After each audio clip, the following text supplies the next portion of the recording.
নমস্কার শ্রোতা বন্ধুরা, স্পিরিচুয়াল অ্যান্ড মোটিভেশনাল অ্যাডভাইস চ্যানেলে আপনাদের সাদর আমন্ত্রণ জানাই। প্রথমেই শ্রী ঠাকুর, শ্রী মা ও স্বামীজিকে আমার প্রণাম জানাই। আজকে আমি তপস্যা নিয়ে কয়েকটি কথা আপনাদের কাছে বলবো। তপস্যা কি এবং আমাদের মতো সাধারণ গৃহস্থ মানুষরা আমাদের জীবনে তপস্যার কোনো প্রয়োজন আছে কিনা, আসুন শুনে নিই তপস্যা নিয়ে কিছু মূল্যবান কথা ও উপদেশ। স্বামী অনিমেষানন্দ বলছেন, সাধারণ অর্থে তপস্যা কোনো মহান কার্য সাধনের উদ্দেশ্যে কঠোরতা অবলম্বনকেই বোঝায়, কিন্তু দোতনা অনুসারে তপস্যা বিশেষভাবে আধ্যাত্মিক উপলব্ধি অথবা দৈব শক্তির কৃপালাভের প্রচেষ্টার সঙ্গেই সম্পৃক্ত। আধ্যাত্মিক চেতনার উন্মেষের উষাকাল থেকে সময়ান্তরে তপস্যার প্রকৃতিগত পরিবর্তন আমরা লক্ষ্য করি। তপস্যার ধারণা ও ঐতিহ্য ভারতবর্ষের নিজস্ব।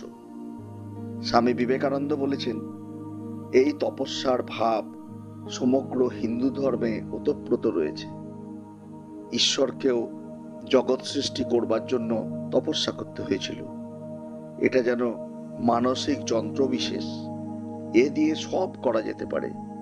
শাস্ত্রে আছে, ত্রিভুবনে এমন কিছু নেই যা তপস্যা দ্বারা পাওয়া যায় না। কিন্তু তপস্যা আধুনিক মনের কাছে একটা তিক্ত বিষয়।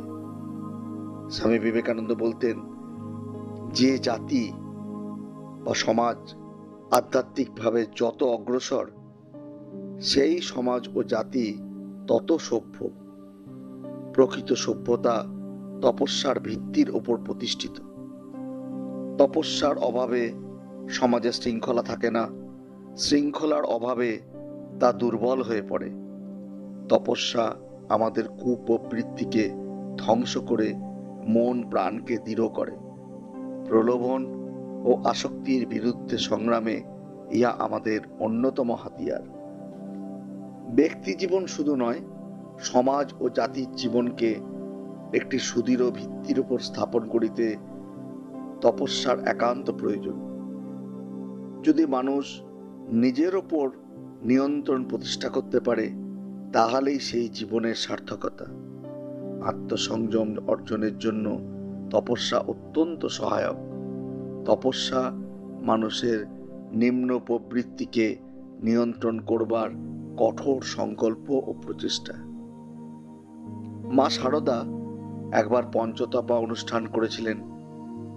তখন এক ভক্ত তাকে প্রশ্ন করেন, তপস্যার কি দরকার? মা উত্তরে বলেন, তপস্যা দরকার, পার্বতীও শিবের জন্য করেছিলেন। স্বামী বিবেকানন্দ বলছেন, তপস্যার ফলে শক্তি আসে, আবার পরার্থে কর্ম করলেই তপস্যা করা হয়। কর্মযোগীরা কর্মটাকেই তপস্যার অঙ্গ বলে।